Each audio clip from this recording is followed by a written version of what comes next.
রব্বুল আলামিন সূরা ইয়াসিনের মধ্যে বলেন, ইন্নামা আমরুহু ইযা আরাদা আইয়াকুলা লাহু কুন ফায়াকুন। রব্বুল আলামিন যখন কিছু জিনিসকে নিয়ে ইচ্ছা করতে দেরি হয়, হতে দেরি হয় না, ফায়াকুন হয়ে যায়। এখানে কোন শব্দটি আল্লাহ তাআলা বুঝিয়েছেন যে আল্লাহ কোন বললেই হয়ে যায়, এটা আমাদের বোঝানোর জন্য। আসলে আল্লাহ কোন বলার মুখাপেক্ষী নন। এক মহাবিশ্বরণের মাধ্যমে আল্লাহ এই মহাবিশ্বকে সৃষ্টি করলেন। এই যে আমরা যদি মহাবিশ্ব নিয়ে চিন্তা ভাবনা করি, আমাদের ঈমান বাড়বে না কমবে? আমাদের ঈমান বেড়ে যাবে।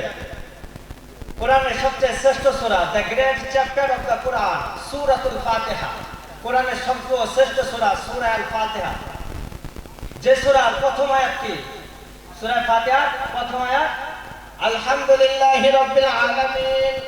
রব্বুল আলামিন বলেন, সমস্ত প্রশংসা ওই আল্লাহ তাআলার, যিনি পুরো কুল কায়নাতের প্রতিপালক, পালনহার।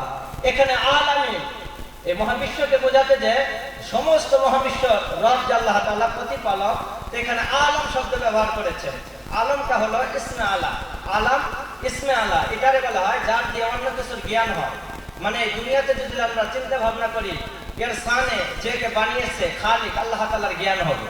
মানে এই দুনিয়া নিয়ে চিন্তা ভাবনা করলে আমাদের ঈমান বাড়িয়ে দিবেন কে? আল্লাহ তাআলা আমাদের ঈমান বাড়িয়ে দিবেন। এই মহাবিশ্বকে যদি আমরা দেখি, মানে তুলনা করি আমাদের সাথে, তো আমরা মহাবিশ্ব নিয়ে যদি চিন্তা ভাবনা করি, দেখবো আমরা খুবই তুচ্ছ, খুবই ছোট, আমরা কিছুই নাই মহাবিশ্বর তুলনায়। এই যে আমাদের ভেতরে যে অহংকার, না অহংকার থাকবে না, কমে যাবে ইনশাআল্লাহ। তো এই মহাবিশ্বর তুলনায় আমরা খুবই ছোট। We are very small in this universe. এই মহাবিশ্বর তুলনায় আমরা খুবই তুচ্ছ, খুবই। বর্তমানে আমরা আছি কোথায়?